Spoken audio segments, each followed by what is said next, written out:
পানি পাইলে করা গেছে।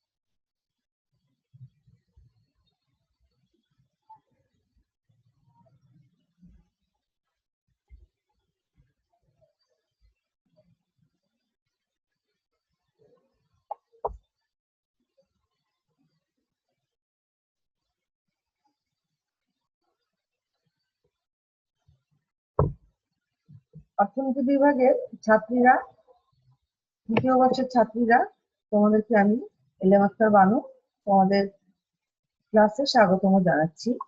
আজকে আমরা আমাদের এগ্রিকালচার ইকোনমিক্স নিয়ে আলোচনা করব।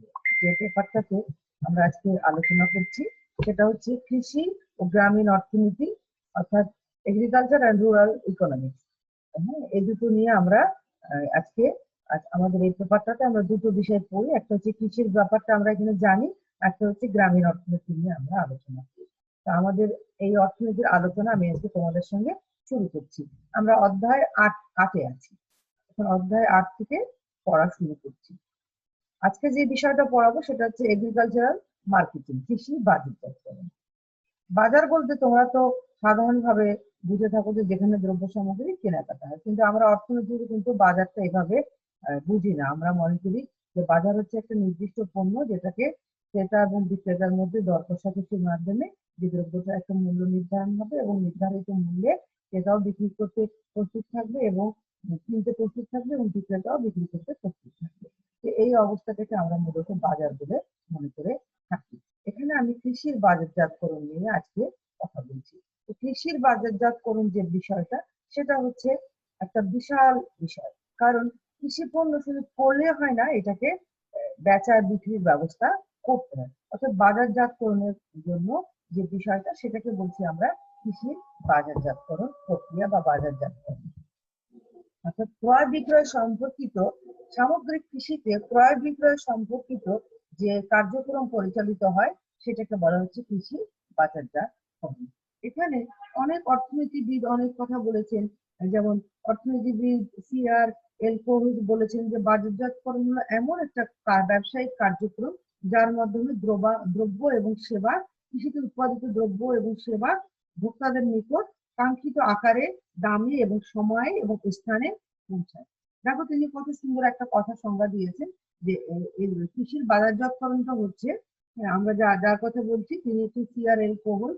তিনি বলেছেন যে এই কৃষির বাজারজাতকরণ ব্যবস্থাটা হচ্ছে এমন একটা কার্যক্রম যার মাধ্যমে দ্রব্য এবং সেবা ভোক্তার নিকট তাদের কাঙ্ক্ষিত আকারে, দামে এবং সময়ে এবং স্থানে পৌঁছায়। অর্থাৎ কাঙ্ক্ষিত আকারে, যে পণ্যটা ক্রেতা যেভাবে চায় সেই আকারে, দামে, অর্থাৎ ক্রেতার যে দামটা কিনতে পারবে মোটামুটি ভাবে ক্রেতা যে দাম দিতে প্রস্তুত থাকে এবং বিক্রেতাও যে দামে বিক্রি করতে প্রস্তুত থাকে সেই দামে এবং একটা নির্দিষ্ট সময়ে এবং স্থানে পৌঁছায়। এই বিষয়টাই হচ্ছে পুরোপুরি কৃষি। কৃষির জন্য একটা নির্দিষ্ট স্থানে জিনিসটাকে পৌঁছাতে হবে। অর্থাৎ বাজারে, যে স্থানে আমরা বাজার বলছি, মার্কেট বলছি যেটা, সেই প্লেসে যে এটাকে পৌঁছাতে হবে। কারণ যতক্ষণ পর্যন্ত খেতে ফসলটা আছে বা কৃষকের বাড়িতে আছে ততক্ষণ পর্যন্ত কিন্তু আমরা এটাকে মানে বাজারজাতকরণের জন্য নিতে পারছি না বা বলতে পারছি না যে এখান থেকে বাজারজাতকরণ হবে। সুতরাং একটা নির্দিষ্ট স্থানে নিতে হবে, নির্দিষ্ট একটা আকারে, যেটা যেভাবে প্রয়োজন সেটা সেই আকারেই আনতে হবে। যেমন ধান থেকে সাধারণত ক্রেতারা, আমরা যারা যারা ধান কেনে তাদের ক্রেতা, সেই ক্রেতা আলাদা। আমরা যারা বাসা বাড়িতে চাল খাই, ভাত খাই, তাদের জন্য কিন্তু আমরা ধান কিনবো না, আমরা কি কিনবো? চাল কিনবো। সুতরাং চালের আকারেই ধানটাকে আমরা কিনতে প্রস্তুত থাকি এবং নির্দিষ্ট দামে আমরা কিনতে প্রস্তুত, যারা ক্রেতা, আর বিক্রেতারা নির্দিষ্ট দামে সেটাকে বিক্রি করতে প্রস্তুত থাকে। তাহলে এখানে কতগুলো বিষয় আছে যে একটা পণ্য বিক্রির জন্য কাঙ্ক্ষিত আকার লাগবে, তারপর নির্দিষ্ট একটা স্থান লাগবে, নির্দিষ্ট একটা সময় লাগবে এবং নির্দিষ্ট দাম লাগবে এবং নির্দিষ্ট একেবারে কার কাছে পৌঁছাতে হবে, ভোক্তার নিকট এটাকে পৌঁছানোর ব্যবস্থা করতে হবে। তাহলে এই পুরো প্রক্রিয়াটাকে আমরা বলতে পারি কৃষি বাজারজাতকরণ। হ্যাঁ, তাহলে আরো অন্যান্য অর্থনীতিবিদরা বলেছেন, অনেক কথাই বলেছেন। তো আমেরিকার মার্কিন যুক্তরাষ্ট্রের মার্কেটিং বিভাগের মতে বাজারজাতকরণ বলতে সেই কার্যক্রমকে বোঝায় যার মাধ্যমে পণ্য এবং সেবা গ্রাহকের কাছে বা ভোক্তার কাছে পৌঁছানোর ব্যবস্থা করা হয়, এটাকে বলা হচ্ছে বাজারজাতকরণ। তাহলে তোমরা বাজারজাতকরণ নিয়ে তোমরা সাধারণ যে আমরা বেচা বিক্রির কথাটাকে আমরা একটু ফর্মে এনে বললাম যে বাজারজাতকরণ কাকে বলছে। তাহলে কৃষি পণ্যের বাজারজাতকরণ নিয়ে এখন আমরা মূলত আমাদের আলোচনাটা শুরু করছি। কৃষি পণ্যের বাজারজাতকরণ। তো কৃষি পণ্যের বাজারজাতকরণটা বাংলাদেশের জন্য খুবই গুরুত্বপূর্ণ একটা বিষয়। বাংলাদেশের অর্থনীতিতে যেহেতু আমাদের অর্থনীতির একটা বড় অংশ কৃষি ইয়েতে আছে, অর্থনীতির একটা বড় অংশ জুড়ে আছে কৃষি। আমাদের প্রায় 70% লোক কোনো না কোনো ভাবে কৃষির সঙ্গে জড়িত। তাই কৃষি পণ্যের বাজারজাতকরণের গুরুত্ব আমাদের মতন দেশে অর্থাৎ বাংলাদেশের মতো উন্নয়নশীল দেশে খুবই গুরুত্বপূর্ণ। আমরা সবসময় তোমাদের পড়ানোর সময় বলেছি যে কৃষির অবস্থা ভালো হলে কৃষকের অবস্থা ভালো হয়, আর কৃষির অবস্থা ভালো না হলে দেশের অবস্থা খারাপ হয়ে যায়। হ্যাঁ, এবং দেশের অবস্থা খারাপ হওয়া মানে প্রায় 70% লোকের অবস্থা খারাপ হয়ে যাওয়া, আবার 70% লোকের অবস্থা খারাপ হওয়া মানে দেশের অবস্থা খারাপ হয়ে যাওয়া। তাহলে কৃষির উপরে দেশের অর্থনীতি অনেকাংশে নির্ভর করছে। তারপরে যেমন আমরা এর মধ্যে তোমরা বারবার আলোচনা দেখছো টিভিতে, তোমরা নিজেরাও পারিবারিক ভাবে জানো যারা সংসারের খোঁজ খবর রাখো, যে বর্তমানে পেঁয়াজের দামটা অনেক বেশি বেড়েছে। হ্যাঁ, পেঁয়াজের দাম অনেক বেড়েছে। কেন বেড়েছে তোমরা একটু আমাকে বলো তো, পেঁয়াজের দাম কেন বেড়েছে তোমরা বলো। পেঁয়াজ কি ধরনের পণ্য? ছাত্রীরা শুনতে পাচ্ছ না? ছাত্রীরা তোমরা পড়া শুনতে পাচ্ছ? জি মিস। মিউট করে রাখছো? তাহলে আমি কি বলছি, এই যে পেঁয়াজ তো একটা কৃষি পণ্য না, তো এই পেঁয়াজের দাম কেন বাড়লো বলো তো? কতগুলো কারণ নিয়ে টিভিতে আলোচনা হচ্ছে, রেডিওতে আলোচনা হচ্ছে, বলো কেন বাড়লো পেঁয়াজের দাম? এতে কি পেঁয়াজের দাম বেড়ে কি একেবারে কৃষক উপকৃত হয়েছে, নাকি ভোক্তা যারা আমরা ব্যবহার করছি তারা উপকৃত হয়েছে দাম বেড়ে? কৃষক উপকৃত হয়েছে। তোমাদের মনে হচ্ছে কৃষক উপকৃত হয়েছে? ভালো করে বুঝে বলো। মূলত কৃষক উপকৃত হয়নি, কারণ কৃষক সাধারণত পণ্য ওঠার পরেই এটা বড় আড়তদারের কাছে বিক্রি করে দেয় বা বড় ব্যবসায়ীর কাছে। যে দামটা বাড়লো এটা কিন্তু মাঝখানে যারা আছে তারা এই দামটাকে বৃদ্ধি করলো, এবং আমরা যারা ভোক্তা বা ক্রেতা তারা কিন্তু অনেকভাবে ক্ষতিগ্রস্ত হলাম।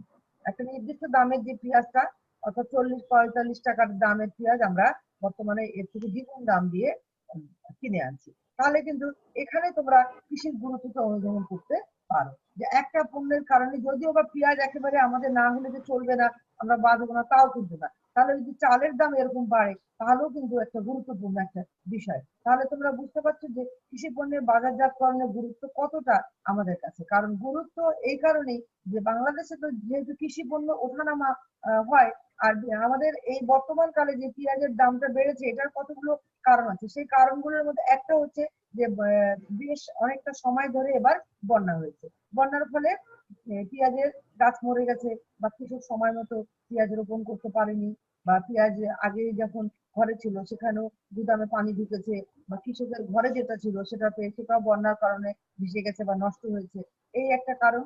আরেকটা হচ্ছে যে মাঝখানে যারা ছিল মধ্যস্বত্ব ভুগি বা বড় আড়তদাররা তারা কারসাজি করে পেঁয়াজের যারা ব্যবসা করে তারা কারসাজি করে এই দামটাকে বাড়িয়েছে। আর পরিবহনের ক্ষেত্রেও একটা বলা যায় যে বন্যার কারণে পরিবহন ব্যবস্থা ক্ষতিগ্রস্ত হয়েছিল, আর মাঝখানে চোরাচালান বা মজুতদারি এগুলো তো আছে। এই সমস্ত কারণেই কিন্তু কৃষি পণ্যের দাম বেশিরভাগ ক্ষেত্রে ওঠানামা করে থাকে। তো বাংলাদেশে কৃষি পণ্যের বাজারজাতকরণের গুরুত্ব বলতে গিয়ে আমি এই কথাগুলো তোমাদের বোঝালাম। আমি তোমাদেরকে একেবারে বাস্তব যে উদাহরণটা সেটা দিয়ে বোঝানোর চেষ্টা করলাম।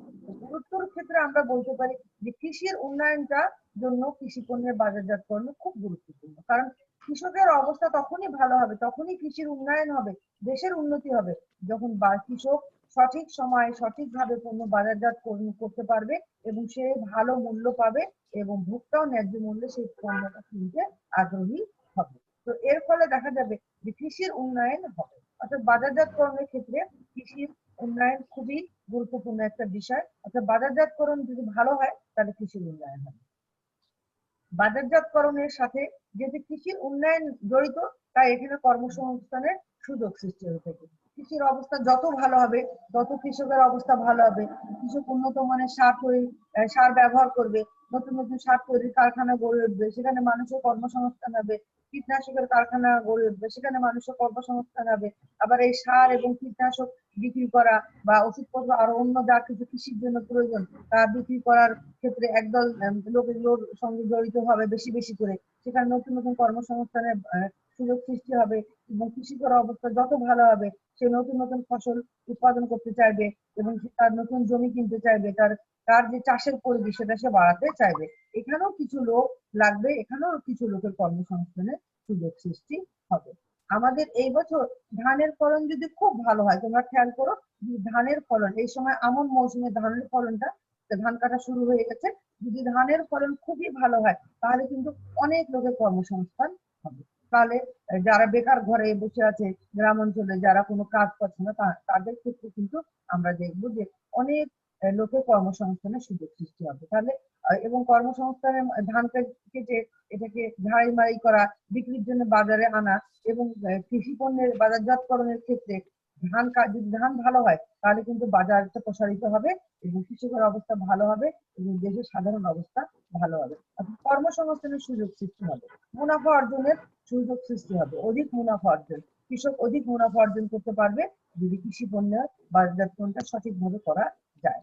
বাণিজ্যিক কৃষির কথা আমরা এর আগে তোমাদের সাথে আমি তোমাদের এই পেপারটাতে পড়িয়েছি। বাণিজ্যিক কৃষি অর্থাৎ কৃষিটা হচ্ছে আমাদের দেশে কৃষিতে সাধারণত আমরা বলি যে বাণিজ্যিক পদ্ধতির পরিমাণ খুব কম, কৃষক যেটা করে সেটা জীবন নির্বাহের জন্য, জীবন নির্বাহী কৃষির কথা বলি। বাণিজ্যিক কৃষির কথা এক্ষেত্রে বলা হচ্ছে যে কৃষি পণ্যের বাজারজাতকরণ যত গুরুত্বের সাথে এটা প্রসারিত হবে তত বাণিজ্যিক কৃষি বেশি প্রসারিত হবে, অর্থাৎ বাণিজ্যিক কৃষির পরিমাণ বাড়বে। শুধু জীবন নির্বাহের জন্য না, লাভ করার জন্য কিছু ভালো কিছু পয়সা হাতে রাখার জন্য কৃষক চাষ করবে, অর্থাৎ বাণিজ্যিক কৃষির প্রসার হবে, উৎপাদন বৃদ্ধি পাবে। স্বাভাবিকভাবেই কৃষি ভালো হলে উৎপাদন বৃদ্ধি পাবে। কৃষি পণ্যের সুষম যোগানটা, যেমন একটু আগে আমি পেঁয়াজের দাম বললাম, তো এটার কথা এখন যদি আমরা আবার বলি যে আমন মৌসুমে ধান কাটা শুরু হয়ে গেছে, হ্যাঁ, তো এখন যদি সুষম ভাবে এটার যোগান দেওয়া যায়, ধানের যোগান আসে বাজারে, তাহলে কিন্তু চালের যে বর্তমানে দামটা কমে গেছে তাহলে কিন্তু এটা অনেকটা কমে যাবে। তাহলে কৃষি পণ্যের মূল্যটা, যেটা সাধারণ ভোক্তা খুব ক্ষতিগ্রস্ত হচ্ছে এতে, অর্থাৎ নিত্য প্রয়োজনীয় পণ্য চাল, এটার দাম যদি কমতে পারে যদি কৃষি পণ্যের সুষম যোগান দেওয়া যায়। তাহলে বাজারজাতকরণের গুরুত্ব হচ্ছে এখানে যে কৃষি পণ্যের সুষম যোগানের জন্য বাজারজাতকরণ খুব গুরুত্বপূর্ণ।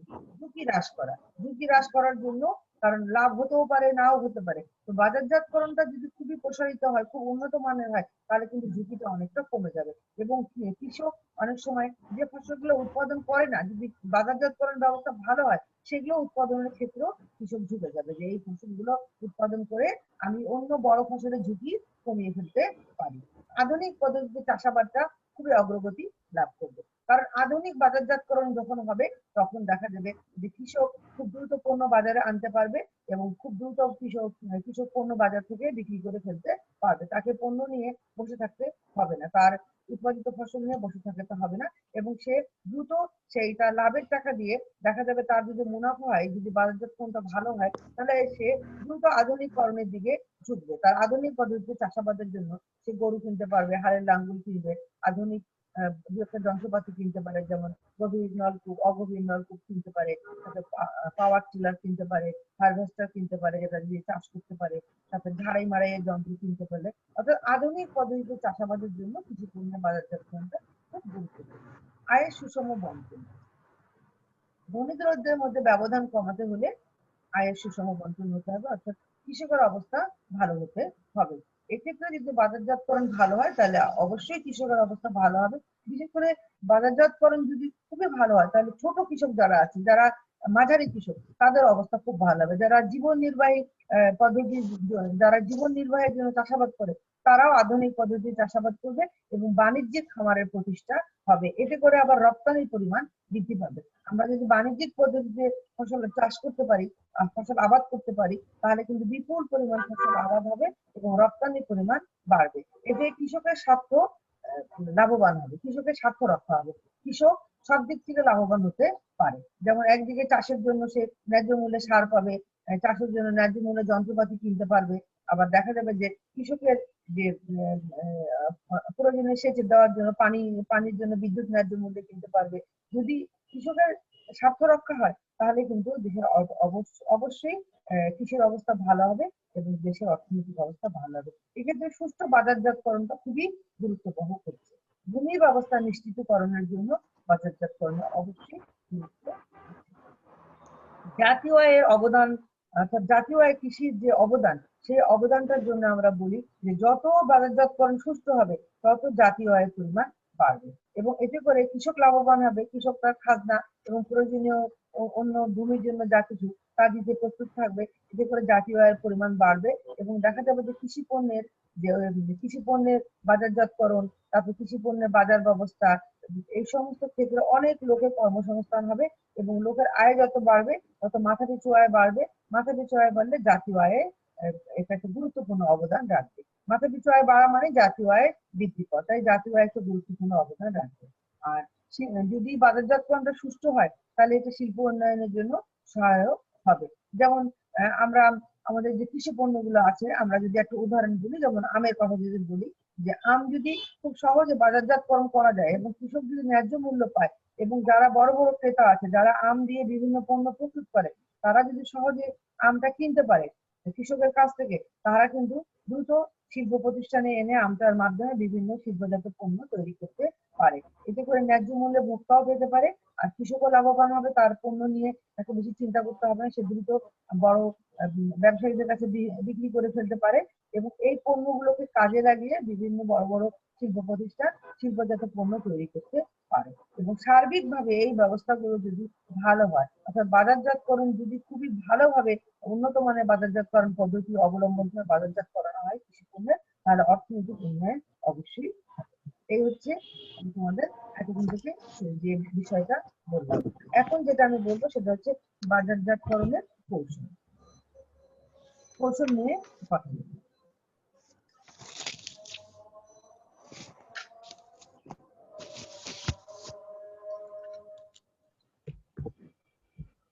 বাজারজাতকরণটার ক্ষেত্রে কিছু কৌশল আছে। হ্যাঁ, তো একটা প্রক্রিয়া, কৌশল হচ্ছে এমন একটা প্রক্রিয়া যার মাধ্যমে পণ্য এবং সেবা সমূহ ক্রেতার কাছে পৌঁছানো হয়, অর্থাৎ ভোক্তার কাছে পৌঁছানো হয় এবং যাতে ভোক্তার সর্বোচ্চ সন্তুষ্টি অর্জিত হয়। যদি ক্রেতা সন্তুষ্ট না হয় তাহলে কিন্তু ওই পণ্যটা দ্বিতীয়বার আর কিনতে চাইবে না। তাহলে এখানে বাজারজাতকরণের কৌশল হচ্ছে সেটাই, যেটার মাধ্যমে দ্রুত পণ্য উৎপাদনের পর কৃষি পণ্য সেটা ভোক্তা বা ক্রেতার কাছে পৌঁছানো যাবে এবং তার যে পণ্যটা কিনে ক্রেতা সন্তুষ্টি লাভ করবে। তাই যে প্রক্রিয়ার মাধ্যমে উৎপাদিত কৃষি পণ্য কৃষকের কাছ থেকে ভোক্তার নিকট পৌঁছানো যাবে এবং যে পৌঁছানো যে পণ্যটা হবে, যেটা ক্রয়ের মাধ্যমে ভোক্তা বা ক্রেতা যদি সর্বোচ্চ সন্তুষ্টি লাভ করে এবং কৃষকও যদি পণ্যটা পৌঁছায় সর্বোচ্চ সন্তুষ্টি পায়, তাহলে সেটাকে বলবো আমরা বাজারজাতকরণ কৌশল।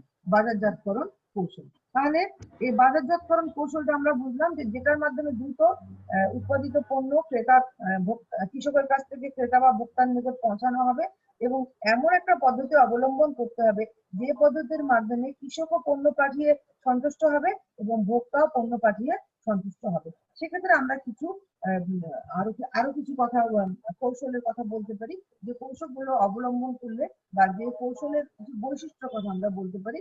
বাজারজাতকরণ কৌশল কতগুলো উপায়ের উপর নির্ভর করে, কতগুলো উপায় অবলম্বন করতে হবে। দ্রব্য এবং সেবা উৎপাদকের নিকট থেকে ভোক্তার নিকট পৌঁছানো সর্বশ্রেষ্ঠ একটা পদ্ধতি, এটা হচ্ছে সর্বশ্রেষ্ঠ পদ্ধতি হচ্ছে বাজারজাতকরণ। সুতরাং বাজারজাতকরণ কৌশল এমন একটা কৌশল সৃষ্টি করতে হবে যাতে ক্রেতা মানে আকর্ষণ করা যায়, ক্রেতা মূল্য দিতে প্রস্তুত থাকে। এবং ভালো মূল্যে ক্রেতা পণ্যটা কিনতে চাইবে এবং ভোক্তা এতে করে যে বিক্রেতা বা কৃষক কিন্তু অনেক ক্ষেত্রে লাভবান হবে। তাহলে দেখা যাবে যে সর্বোচ্চ মূল্যে যদি পণ্যটাকে কৃষক বিক্রি করতে পারে তাহলে ক্রেতাও আকৃষ্ট হবে এবং এক্ষেত্রে ভোক্তাও যদি তার কিছু মনে করে যে তার উপযোগ মানে সন্তুষ্টি সে লাভ করছে তাহলে কিন্তু সেও কিনে তৃপ্তি নিতে পারে।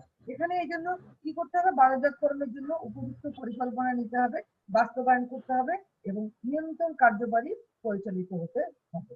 এখানে যদি সরকারের তরফ থেকে এই ব্যবস্থাগুলো করা যায়, যেমন তোমরা জানো যে কৃষকের কাছ থেকে সরকার ধান কেনে, তো কৃষক যদি সরকারের কাছ থেকে ধান দিয়ে যদি লাভবান হয় তাহলে তো কৃষকের সাধারণ বাজারে আনার কোনো বেশি প্রয়োজন নেই, তাকে কষ্ট করে দূরের বাজারে যেতে হবে না। এই জন্য সরকার যদি এই একটা কৌশল অবলম্বন করে যে সাধারণ কৃষক যাদের দূরের বাজারে যেতে অসুবিধা হয় তাদের মাধ্যমে সরকার যদি গ্রাম পর্যায়ে ধান চাল কেনার ব্যবস্থা করে এবং সেই ধান চাল যদি সরকারের মাধ্যমে বাজারজাত করানো হয় তাহলে কিন্তু দেখা যাবে যে কৃষকরা একদিকে লাভবান হবে এবং যারা ক্রেতা তারাও কিন্তু এটাকে সন্তুষ্টির সাথে কিনতে পারে। তাহলে সর্বোৎকৃষ্ট পদ্ধতি অবলম্বনের কথা বলা হচ্ছে এবং এর জন্য পরিকল্পনা প্রণয়ন, বাস্তবায়ন এবং নিয়ন্ত্রণের ব্যবস্থার কথা বলা হচ্ছে। তারপরে বাজারজাতকরণের যে সুযোগগুলো আছে সুযোগগুলো বিশ্লেষণ করতে হবে এবং কৌশলের মাধ্যমে সুযোগগুলো বিশ্লেষণের ব্যবস্থা করতে হবে যাতে বিনিময়ের মাধ্যমে, কারণ ভোক্তা টাকার বিনিময়ে কৃষি পণ্য কিনবে, তাহলে ভোক্তা যদি কিনবে তখন তার সর্বোচ্চ সন্তুষ্টি অর্জন করার জন্য কিছু কৌশল সে অবশ্যই রাখবে। এক্ষেত্রে বিক্রির জন্য কৃষক কিছু কৌশল অবলম্বন করতে পারে। বাজারজাতকরণের নকশাও যদি প্রণয়ন করা যায় তাও কিন্তু বাজারজাতকরণের একটা কৌশলের একটা বৈশিষ্ট্য আমরা বলতে পারি। অর্থাৎ বাজারজাতকরণের জন্য কিছু কৌশল অবলম্বন করতে হবে। তাহলে এই কৌশলগুলো কথা তোমরা এখন জানলা, খুব সহজ এই পয়েন্টগুলো পড়বো। এখন তোমরা আমি একটা ছবি তোমাদের দেখাচ্ছি, আজান হচ্ছে, আমি একটু তোমাদের ছবিটা তোমরা দেখো, তোমরা দেখলে বুঝবা। একটা ছবি দিয়েছি, দেখো তো, এত কিছু তো জানতা না। বাজার থেকে চাল আসে, চালে ভাত রান্না হয়, সে চালে ভাত খাও, কিন্তু কিভাবে আসে কি এটা তো তোমরা জানোই না। দেখো কি দেখতে পাচ্ছ ছবিটা? হ্যাঁ, ছবিটা একটু লিখে নাও, অবলিক দিয়ে দিয়েছি, দেখো একটার পর একটা।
লেখা হয়েছে?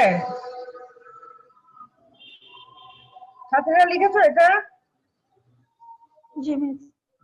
বোঝা যায় কিছু? বলো, তোমরাই বলো আমাকে, কোথেকে শুরু হলো? গ্রাম্য বাজার। আর আগে থেকে বলো তো আমাকে, এর আগে কি হবে?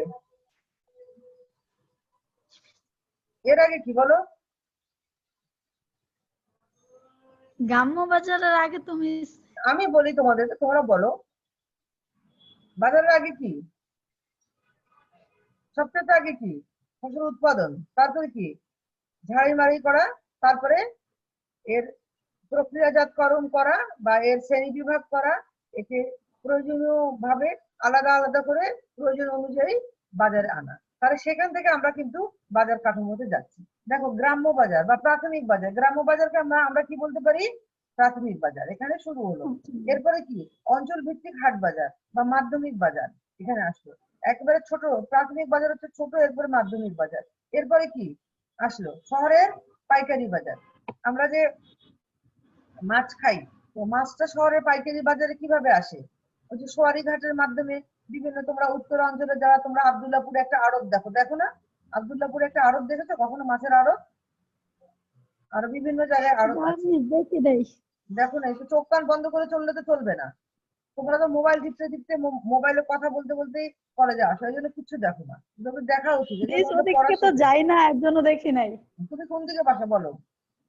ম্যাডাম আমার বাসা 13 নম্বর সেক্টরে। 13 নম্বর সেক্টরে। 13 নম্বর সেক্টরে বাজার দেখো, বাজারে যে দেখবা, জিজ্ঞেস করবা যে আপনারা এই পণ্যগুলো কোথেকে এনেছেন। হ্যাঁ, এমনি বাজার গুলা দেখছি। হ্যাঁ, তো সেখানে তো জিজ্ঞেস করবা।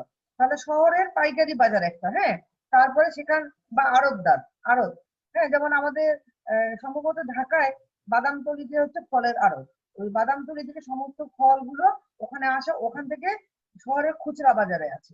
যেমন তুমি উত্তর 13 নম্বর সেক্টর বললা, টঙ্গী বাজারে এগুলোতে যায়। টঙ্গীতেও কিন্তু বড় বড় আড়ত আছে, টঙ্গীতেও বড় বড় আড়ত আছে। তা আমরা এটাকে বলবো কি, শহরের খুচরা বাজারকে আমরা কি বলবো? চূড়ান্ত বাজার। আড়তদারের কাছ থেকে কার কাছে আসলো? শহরের খুচরা বাজার। খুচরা বাজারের কাছ থেকে কার কাছে গেল? ফেরিওয়ালা। চূড়ান্ত বাজার, চূড়ান্ত বাজার বলতে পারি আমরা, বা তার কাছ থেকে আসলো কোথায়? ফেরিওয়ালার কাছে। ফেরিওয়ালার কাছেও আসতে পারে, আরেকটা হতে পারে আন্তর্জাতিক বাজারে যেতে পারে। যদি আড়তদারের কাছ থেকে আন্তর্জাতিক বাজারের জন্য পণ্য কিনে সেটা আন্তর্জাতিক বাজারে পাঠানো যেতে পারে। এই হচ্ছে আমাদের বাজারের কাঠামো, এই হচ্ছে আমাদের বাজার কাঠামো। কৃষিতে বাজারজাতকরণ ব্যবস্থা আছে। এই ব্যবস্থার বৈশিষ্ট্য কি?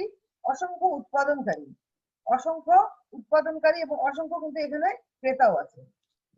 অসংখ্য উৎপাদনকারী আছে এবং এখানে অসংখ্য ক্রেতাও আছে।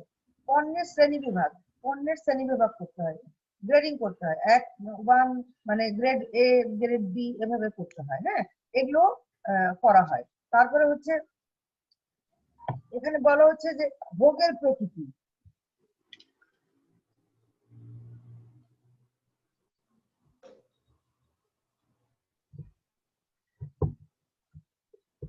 যেমন কৃষি পণ্যের চাহিদাটার ক্ষেত্রে ভোগের প্রকৃতিতে একটু আমি ভেঙে বলছি যে চাহিদাটা হচ্ছে, খাদ্যশস্যের চাহিদা হচ্ছে অস্থিতিস্থাপক। দামের হ্রাস বৃদ্ধিতে এদের চাহিদা তেমন কোনো তারতম্য ঘটে না। ফলে কৃষি পণ্যের মূল্য বস্তুত যোগানের উপর নির্ভরশীল, আবার আবহাওয়ার উপর নির্ভরশীল। কৃষি পণ্যের উৎপাদন এবং যোগান অনিশ্চিত বলে কৃষিজ দ্রব্যের দাম ওঠানামা স্বাভাবিক। এখন চালের দাম যদি বাড়ে, আমরা কি চাল খাওয়া বাদ দিব? চাল তো খাওয়া আমরা বাদ দেব না। তাই দেখা যাচ্ছে যে খাদ্যশস্য হচ্ছে অস্থিতিস্থাপক, তাই দামের হ্রাস বৃদ্ধিতে এদের চাহিদা তেমন কোনো হ্রাস বৃদ্ধি ঘটে না। এবং কৃষি পণ্যের উৎপাদন এবং যোগান অনিশ্চিত বলে কৃষিজাত দ্রব্যের দামের ওঠানামা স্বাভাবিক একটা বিষয়। ঋতুভিত্তিক উৎপাদন, একটু আগে আমি তোমাদেরকে বলেছি যে আমন ধান কাটা শুরু হয়েছে। এক একটা ধান এক একটা মৌসুমে হয়, এক একটা ফসল এক একটা মৌসুমে হয়। তোমরা আমাকে শীতকালীন ফসলের কথা বলো তো, শীতকালে এই সময় কি কি ফসল উৎপাদিত হচ্ছে বলো? ছাত্রীরা বলো, শীতকালীন সময় কি কি ফসল উৎপাদিত হয়? শুনতে পেরেছো কথাটা? জি মিস। বলো, শীতকালীন সময় কি কি ফসল পাওয়া যায় বলো? অনার্সে পড়ো, শীতকালীন ফসলের কথা জানো না, কি পড়তো আর কি জানছো বলো? কিছু জানো না। এই জন্য তো আমি তোমাদের ক্লাস থেকে মাঝে মাঝে রাগ করে চলে যেতাম, দূর, এখানে কিছুই পড়ানো যাবে না, তোমরা তো কিছুই জানো না। শীতকালীন সময় কি খাচ্ছ, কি জানছো, কিছুই বলতে পারো না কেন? এখন তোমরা কি কি ফসল খাচ্ছ বলো? বাসায় কি কি আসছে এখন বলো?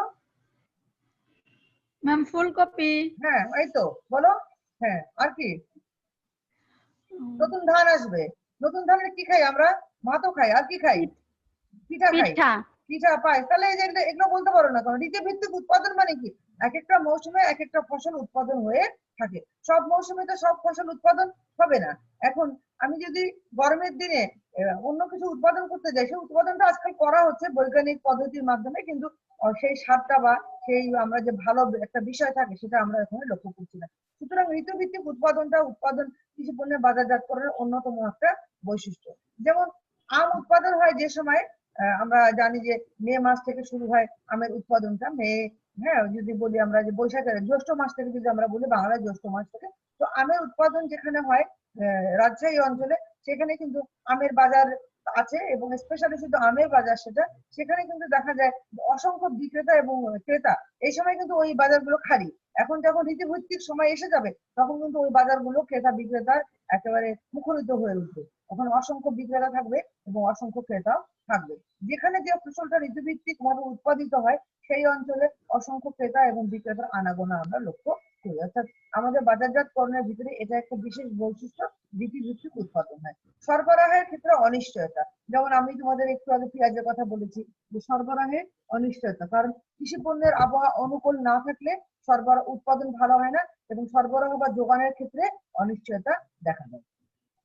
এরপরে আমরা বলতে পারি যে দ্রব্যের প্রকৃতির উপরও অনেক সংখ্যে বাজার ব্যবস্থার বৈশিষ্ট্য নির্ভর করে থাকে, কারণ কৃষিজাত পণ্যের মূল্যের তুলনায় মানসম্মত অনেক সময় হয় না। তো দেখা যায় যে অনেক সময় কৃষিজাত পণ্যগুলো, যেমন আম কিনে আনলে যদি মনে হয় যে আমটা খারাপ, অনেক সময় আমে পোকা, ফসল খারাপ। দ্রব্যের প্রকৃতি যত ভালো হবে তত এই পণ্যটা ভালো দামে বিক্রি হবে। আর যখন দ্রব্যের প্রকৃতি খারাপ হবে, অর্থাৎ কিন্তু এই জন্য যে কৃষি পণ্য অনেক সময় পচনশীল এবং কৃষি পণ্য অনেক সময় দু একদিন আমরা দু একদিনের বেশি ঘরে রাখতে পারি না। তাই এই সমস্ত পণ্য কিন্তু বাজার, যে সমস্ত পণ্য পচনশীল, যেমন ধান চাল কিন্তু 6 মাস 1 বছর বাজারে রেখে বা ঘরে রেখে বিক্রি করা যায়, কিন্তু কৃষি পণ্য কিন্তু যারা বিক্রি করছে বাজারে, খুচরা বাজারে বা আড়তদাররা বড় বড়, তারাও কিন্তু কৃষিজাত পণ্য বা ফলমূল অনেক দিন ধরে রাখতে পারবে না, কারণ কৃষি পণ্য হচ্ছে পচনশীল। তাই দেখা যায় যে আমাদের যে বাংলাদেশে বিশেষ করে কৃষিজাত যে পণ্যগুলো আছে এগুলো হচ্ছে অধিকাংশ পচনশীল এবং এগুলো বেশি দিন বাজারে রাখা যায় না। তাই এই পণ্যগুলো বাজারজাতকরণ করা খুবই দুরূহ একটা বিষয় আমরা বলতে পারি। এইটা হচ্ছে কৃষি পণ্যের বাজারজাতকরণের বৈশিষ্ট্য আমি তোমাদের জানালাম। আর বাকি দেখো তোমরা, এর যে আমি খুব দ্রুত বলে যাবো, সময় শেষ হয়ে যাচ্ছে। বাংলাদেশের কৃষি পণ্য বাজারজাতকরণের ক্ষেত্রে কি সমস্যাগুলো আমরা খেয়াল করি। এটা কিন্তু বাংলাদেশের অর্থনীতিরও পড়া, একই পড়া, দেখো ওখানেও তোমরা পড়েছো আগে। পণ্য ধরে রাখার ক্ষমতা খুব কম। কৃষক অনেক সময় খুব অসুবিধায় পড়ে তার ফসল মাঠেই বিক্রি করে দেয় বড় আড়তদারের কাছে বা গ্রাম্য আড়তদারের কাছে এনে তাকে মাঠে ফসল দেখিয়ে ফসল ধরে রাখতে ক্ষমতা কম, কারণ সে ধার কর্জ করে চাষ করে বা তার আর্থিক দুর্বলতা আছে। এই কারণে সে পণ্য কিছুদিন ধরে রেখে বাজারজাতকরণ করতে পারে না। যেমন আমরা দেখি যে মৌসুমে যে পণ্যটা বাজারে আসে সেটা সেই মুহূর্তে দাম অনেক কম হয়, কিন্তু কিছুদিন গেলে সেই পণ্যটার দাম বাড়তে শুরু করে। কিন্তু আমাদের বাংলাদেশে কৃষকের পক্ষে পণ্য ধরে রাখার ক্ষমতা খুব কম, তাই পণ্য ধরে রেখে বাজারে বিক্রি করতে পারে না। এটা একটা মানে একটা ত্রুটি, কৃষি পণ্য বাজারজাতকরণের ক্ষেত্রে এটা ত্রুটিপূর্ণ ওজন ব্যবস্থাটা সম্পূর্ণই ত্রুটিপূর্ণ। এক একখানে এক এক ধরনের ওজন অনেক সময় প্রচলিত আছে। যেমন আমরা জানি যে এখন তো কেজির হিসাব, কিন্তু অনেক গ্রাম অঞ্চলে এখনো মন বা সেরের হিসাবে বলা হয়ে থাকে। আবার পানের হিসাব আছে যে 100 পান মানে কিন্তু 100 পান না, ওখানে কি একটা হিসাব আছে একদম আমি সঠিক বলতে পারবো না, 100 কিছু বেশি, 10টা বা 20টা বেশি দিতে হয়। আমের ক্ষেত্রেও অনেক সময় এরকম যে ত্রুটিপূর্ণ ওজন ব্যবস্থাটা সঠিক না, বৈজ্ঞানিক ওজন ব্যবস্থা প্রচলন নাই। আমরা যেমন শহরের বাজারগুলোতে দেখি যে কেজি হিসাবে বিক্রি করা হয়, আবার অনেক সময় অসাধু বিক্রেতারা কি করে যে ওই কেজিতেও কিছু একটা কারসাজি করে ক্রেতাকে কম দেওয়ার চেষ্টা করে, অর্থাৎ ত্রুটিপূর্ণ ওজন ব্যবস্থা বিদ্যমান। এবং গ্রাম অঞ্চলগুলোতে আজও সের, তারপরে মন, এগুলোর মাধ্যমে পণ্য কেনা বেচা করার হয়, আজও এগুলো করা হয়। তো ত্রুটিপূর্ণ ওজন ব্যবস্থা আছে। গুদামঘর যদি ভালো থাকে তাহলে কিন্তু কৃষক ফসলটাকে ধরে রেখে বিক্রি করতে পারে, কিন্তু গুদাম ঘরের স্বল্পতা আছে। গুদাম ঘর বা আবার কোল্ড স্টোরেজ যেটাকে আমরা ঠান্ডা ঘর বলি, সেই ঠান্ডা ঘরের স্বল্পতা আছে, যার জন্য আলু বা অন্যান্য ফসল রাখা যায় না। কৃষকের অবস্থা ভালো না, কৃষক গুদাম ঘরে ভাড়া দিয়েও রাখতে পারে না অনেক সময়, এবং গুদাম ঘরে পরিবহন করে নিয়ে যাওয়া ফসলটা এটার টাকাও কৃষকের কাছে অনেক সময় থাকে না। এবং গ্রাম অঞ্চলে তো গুদাম ঘর খুবই কম, বেশিরভাগ গুদাম ঘরগুলো জেলা উপজেলা সদরে বা বড় বড় শহরগুলোতে।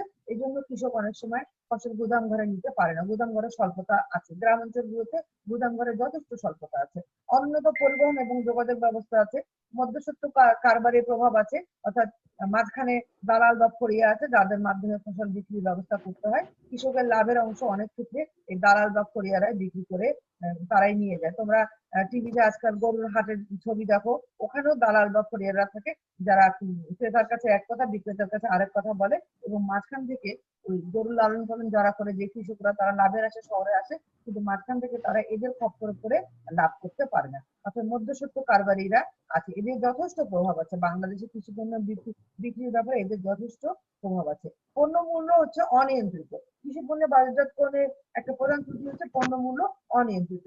এক বছর একটা ফসলের দাম খুব বেড়ে যায়, কৃষক এই আশায় পরবর্তী বছর ওই ভালো লাভের আশায় ওই ফসল উৎপাদন করে, যখন প্রচুর উৎপাদন হয় তো দামটা দেখা যায় যে দাম আবার পড়ে যায়, এতে করে কৃষক তার উৎপাদন ব্যয় তুলতে পারে না, অর্থাৎ কৃষক যে ফসলটা বিক্রি করে তার উৎপাদন ব্যয় উঠে আসে না। এতে করে দেশে একটা অরাজকতা বা অশান্তি সৃষ্টি হয়, কৃষকের অবস্থা আরো খারাপ থেকে খারাপের দিকে যায়। তো পণ্য মূল্য হচ্ছে অনিয়ন্ত্রিত, সরকারের নিয়ন্ত্রণ খুব কম এখানে। আচ্ছা, কৃষকগণ হচ্ছে বিক্রেতা হিসেবে অসংগঠিত। কৃষকরা গরিব বলে তারা অসংগঠিত, তাদের তেমন কোনো কৃষকের কোনো সংগঠন তেমন কোনো নাই। আর বড় বড় যে দুই একটা সংগঠন আছে তারা নিজেদের মধ্যে ব্যস্ত, তারা যে গরিব কৃষকের অবস্থা ভালো করার জন্য কোনো ব্যবস্থা নেওয়ার ক্ষেত্রে বা তাদেরকে সংগঠিত করার জন্য তেমন কোনো ব্যবস্থা বাংলাদেশে লক্ষ্য করা যায় না। আর সংগঠিত বাজারের খুবই অসুবিধা আছে, সুসংগঠিত এবং সুনিয়ন্ত্রিত বাজারের অসুবিধা আছে। বাজার সম্পর্কে ক্রেতার অজ্ঞতা আছে এবং কৃষকের আরো অজ্ঞতা আছে। আর পণ্যের মান নির্ধারিত হয় না, খারাপ পণ্য ভালো পণ্য অর্থাৎ A grade, B grade, C grade এই পণ্যগুলো একই দামে একইভাবে বিক্রি হয়, এই জন্য কৃষক ঠকে থাকে এবং কৃষক অনেক অনেক সময় এতে বেশি মূল্য দিয়ে খারাপ পণ্য কিনে থাকে। মজুতদার এবং চোরা কারবারি যে আছে এদের প্রভাবেও অনেক সময় আমরা দেখি যে মজুতদার এবং চোরা কারবারিদের প্রভাবেও অনেক সময় ভালোভাবে কৃষকরা বিক্রি করতে পারে না, তারা মজুত করে রাখে ফসল কিনে কৃষকের কাছে কম মূল্যে, পরবর্তীতে তারাই আবার বেশি মূল্যে এটাকে বিক্রি করে এবং সীমান্ত অঞ্চলে চোরা কারবারির যে প্রভাব আছে, ফসল অনেক সময় অন্য দেশে চোরা কারবার হয়ে যায়। ঋণের স্বল্পতা আছে, কৃষকের ঋণের স্বল্পতা আছে যার জন্য সে ফসল ধরে রাখতে পারে না। এখানে প্রতিযোগিতার অভাব আছে, সরকারের ভ্রান্ত কিছু নীতি আছে এবং সরকারের সঠিক নীতিমালার অভাব আছে। গুদামের অভাব, আবারও বলছি গুদামের অভাব আছে, বিশেষ করে কোল্ড স্টোরেজের অভাব আছে। এরপরে 2-1 মাসের মধ্যে আলু উঠতে শুরু করবে, এই সময় তোমরা খেয়াল করবা যে আলুগুলো রাখার জন্য পর্যাপ্ত কোল্ড স্টোরেজ থাকে না এবং উচ্চ দামে আলুগুলোকে রাখতে হয় কোল্ড স্টোরেজে, এবং এতে করে যখন আবার আলুর দাম পড়ে গেলে কৃষক এই তার উৎপাদন ব্যয় তুলতে পারে না, আলু বিক্রি করে অনেক সময় কৃষক আর লাভবান হয় না। আবার এই কারণে অনেক সময় পরবর্তী বছর সে আলু আর উৎপাদন করতে আগ্রহী হয় না এবং এর ফলে আবার আলুর দাম বেড়ে যায়। শিক্ষা এবং জ্ঞানের অভাব হচ্ছে আরেকটা বিষয়, শিক্ষা এবং জ্ঞানের অভাব। আরেকটা পড়া আছে এই সমস্যার সমাধান, এটা তোমরা নিজেরা করে দেবে, পড়া রেডি করো। আমি তোমাদের পরীক্ষা নিয়ে তোমরা এখন জেনে গেছো, তোমাদেরকে আমরা কোশ্চেন দিতে শুরু করবো 30 তারিখ থেকে। তো ঠিক যেমন মেয়েরা শুনতে পাচ্ছ, কথা শুনতে পাচ্ছ মেয়েরা? হ্যাঁ, যেমন ঠিক তোমরা বইয়ের পিছনে প্রশ্নগুলো খুলে দেখবা, যেমন প্রশ্ন ওখানে আছে না ঠিক ওইভাবে আমরা প্রশ্ন করব এবং ওইভাবে আমরা তোমাদেরকে প্রশ্ন পাঠিয়ে দেব। তোমরা ওইগুলো খাতায় লিখবা, খাতায় লিখে প্রত্যেকে খাতায় লিখবা। তোমরা আস্তে আস্তে এমনি পড়াগুলো এখন করো, 30 তারিখ থেকে তোমরা প্রশ্ন পেতে শুরু করবা।